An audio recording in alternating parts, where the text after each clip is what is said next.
Hey guys, in this video I will show you how to fix a Dell laptop keyboard that is not working. Alright, let's begin.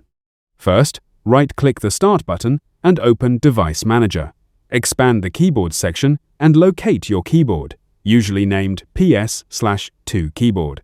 Right-click it and select Update Driver. Choose Browse My Computer for drivers, then click Let Me Pick from a list of available drivers. Select the compatible driver and click Next to install it. Once the installation is complete, check if the keyboard is working.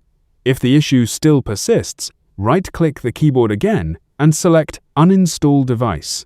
Confirm the removal, then restart your Dell laptop.